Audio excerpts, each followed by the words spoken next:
Linkin Park are the definitive leaders of the nu metal genre. They've sold over 35 million records worldwide and show no signs of slowing down. But these talented stars didn't blaze trails overnight. They struggled for years to gain recognition and respect in the music industry. You're just trying to prove, like, hey, I'm not jobless. I've got a job. It's like writing music. I just don't make money at it. I don't make money at it, but I mean, I do this every day, you know? In 1999, the band formerly known as Zero had a charismatic new frontman and a fresh outlook on their careers. To herald the changes, the group renamed themselves Hybrid Theory. Hybrid Theory is definitely a lot more than just a combination of sounds.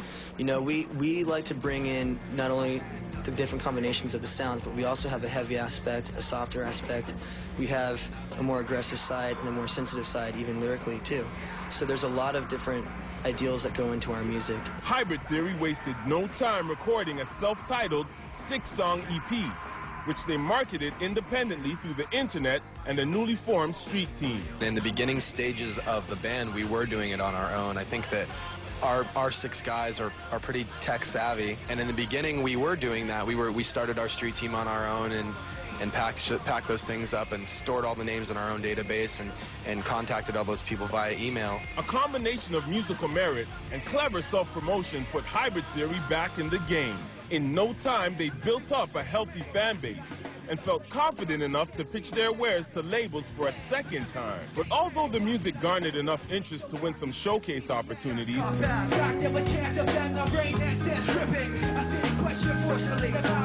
there were still no offers on the table. We pretty much just focused all of our energy on the songs, and that really was our basis for what we wanted to do. And then after we got the songs together, we put the demo together, and then we started showcasing for the labels and doing a few shows here and there. By 2000, the band was at a standstill. They had repeatedly solicited record labels to no avail. To make matters worse, the group discovered their name was copyrighted, and they were forced to give it up. Ever the optimists, the guys saw the incident as a sea of change and were reborn as Linkin Park. So we all just wrote a bunch of different names down on our separate lists, and I chose Linkin Park because it was a park that right by where I lived, and it just sounded good, had a good vibe. In a fateful turn of events, old friend and staunch supporter Jeff Blue paid a visit to the band. Blue had recently joined the Warner Brothers team, and he'd convinced the label to take a chance on Linkin Park. They were finally getting their break. Ready to start a rock and roll revolution, the guys seized the opportunity and never looked back. In October 2000, Linkin Park proudly presented their label debut, Hybrid Theory, to the world. And the world responded. Within 5 weeks of the album's release, it sold over 500,000 copies.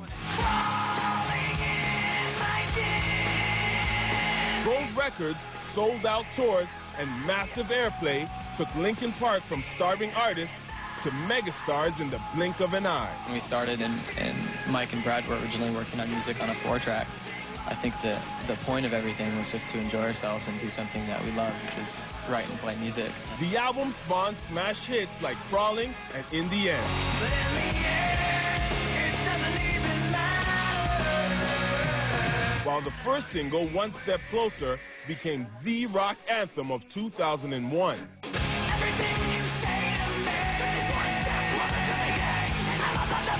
We have something that we can listen to, and we are perfectionists. You know, we really are hard on ourselves when it comes to writing music and most things like playing shows, whatever. And I think that this is something that we can listen to from beginning to end and be happy with. The band's biggest supporters connected with Bennington's honest and forthright lyrics, inspired in part by his struggles with an abusive childhood and a drug addiction in his teens.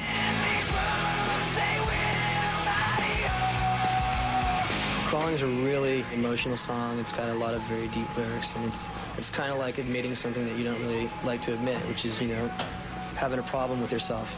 And sometimes you have to like learn how to deal with living inside of your own skin and being the person that you are, you know, day to day. And that's not something to be ashamed of or anything like that. It's just something that isn't always peachy. He said he may write something that's really like straight ahead, whereas I might write something that's really like what our producer Don would say, poor me. Like I write a lot of stuff that's just like, oh God, I'm so bummed or whatever.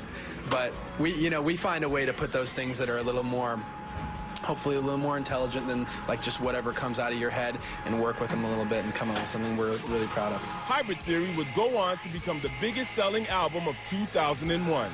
With over 19 million sold worldwide and a huge fan base in Canada, Linkin Park were the new kings of the music industry. Obviously, we're just normal guys who make music, and we do what we do, and we work hard at it, you know, and hopefully in that people, you know, who want to do something can see that and say, you know, if I work hard, I want to get where I want to be, and that's an inspiration. That's actually a song by Nas. Our goal as a band is to make music. And our goal has always been to make the best music that we possibly can. In 2002, the band released Reanimation, a well-received compilation of remixes by some of the biggest names in the biz. But for all their success, Linkin Park couldn't escape the old public pastime of building up a hero just to knock them down again. Linkin Park came under fire from critics who claimed their music was manufactured angst.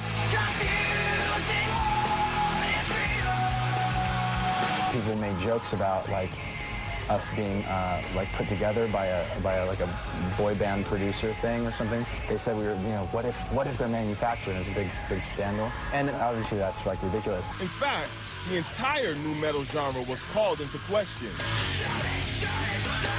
criticized for being a part of the same star-making machinery that created prefab pop stars.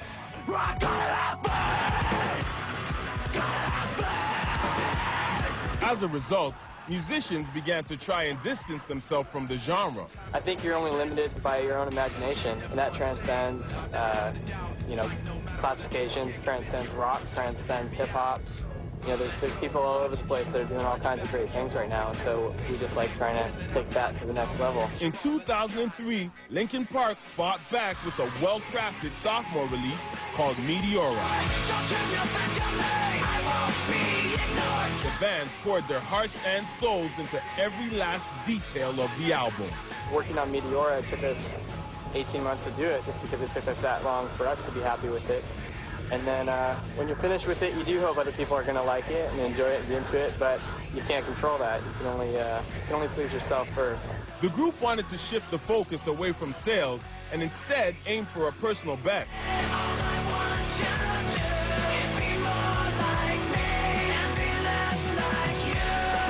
Meteora went on to receive widespread critical acclaim, silencing critics who questioned their authenticity. Going into this second record, there was a certain level of trust there. Yes, they've grown up, they've seen the world, but when they came to the studio, they left their egos outside, and we could work and make a great record. And that's a unique thing. That doesn't happen a lot of times with successful bands. To promote the album, Linkin Park went back on the road for another 2 years. When we went to Malaysia, it was kind of crazy. We got off the plane, and there was like, let's say maybe 100 people waiting for us in the airport. We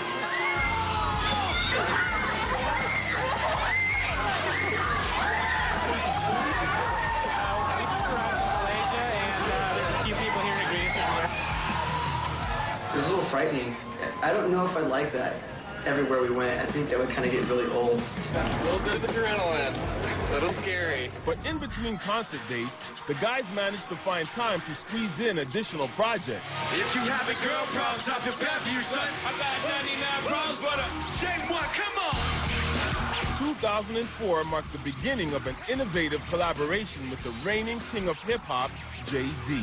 I like to do different things. I like to collaborate and create well of artists, man. You just bring what you do to the table, I bring what I do to the table, uncompromised, and just whatever happens, happens. I love that. Just happen to be a pimp with a tragedy. She wants us to end up. Friend, she gave me one more chance to forget you. Hold on, I might have to bring out the young Jay-Z. Come on, let's go.